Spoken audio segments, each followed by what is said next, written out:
Listen, I know I draw a lot of islands and towers, but I like them, alright? So I drew another one.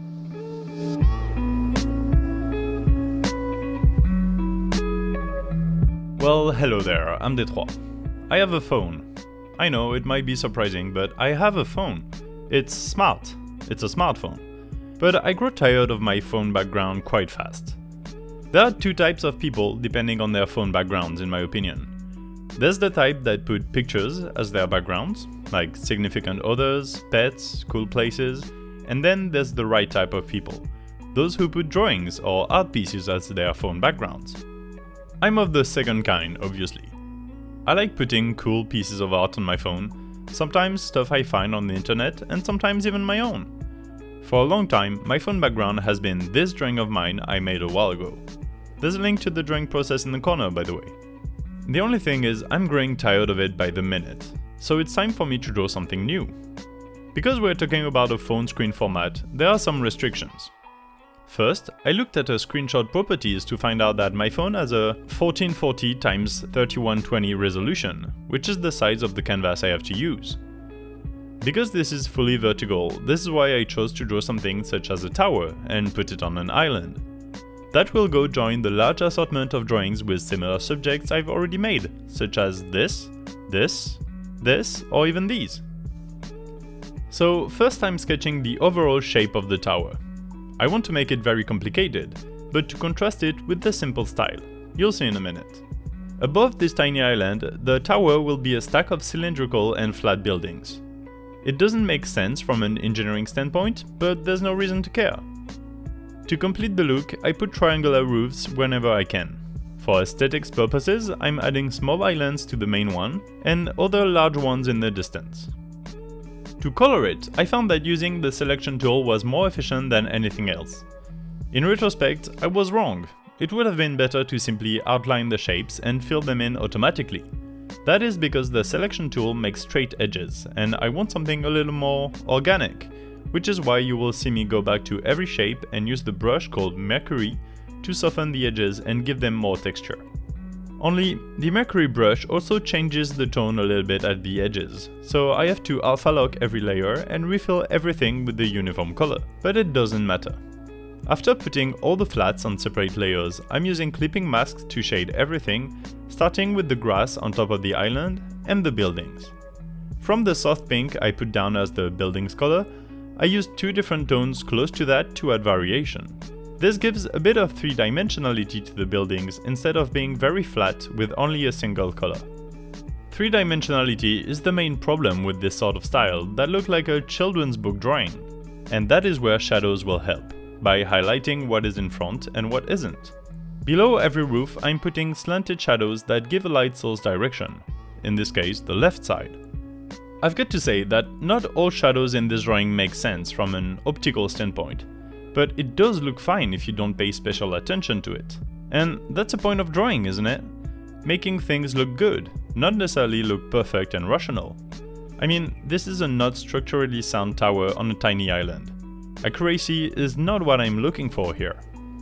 You still need some accuracy in the lighting though. For example, the island also shares a similar shading pattern, with the right side being darker. Similarly, the sky that was originally just light blue has an orange-yellow tinge on the top left side. It's like early morning sunshine. I originally wanted to make the same drawing, but with an evening color to it, way more shadows and oranges. But since this drawing was to become my phone background, I wanted something light and bright, hence the morning look. Now, let's talk about something that sells this whole drawing and makes it children illustration-like. It is the texture. It's all in the texture. Instead of something slick and thin, you want everything to be very organic. I have a brush that I custom made using a paper texture that I only use with low opacity and a multiply blending mode. This adds a paper texture to everything you put under, and it turns the drawing from digital looking to something like a crayon texture, although very slightly. And the best thing is that I can use this textured brush on every part of the drawing. If I want to shade something, I can simply increase the opacity a bit. The multiply layer will take care of that. So far we have used a sort of cell shading everywhere. Now I am doing another pass at shading with the texture brush. I do it locally on the right side of the walls, and also over the entire building, starting at the bottom right and ending with a very low opacity at the top left. I'm using purples, reds, oranges, all sorts of tones to make it a bit more complex. It's the kind of thing you don't necessarily see, but it's missing when it isn't there. It looks more flat. On the other hand, I don't only use the texture brush to shade. I'm also using the Mercury brush. A good example is the yellow light strokes on the left side of every building, the parts that are touched by direct sunlight. Adding multiple different textures ensures the whole thing won't blur and you keep some details in. It's contrast in a way. And now for the finishing touches of this 2.5 hours long drawing. More textures, but also more evident. I'm drawing patterns, y'all.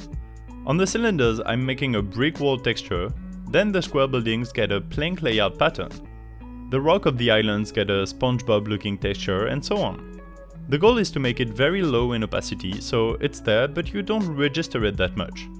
It makes the tower more interesting because honestly up to there it was kinda flat and the different buildings making it didn't differentiate very well.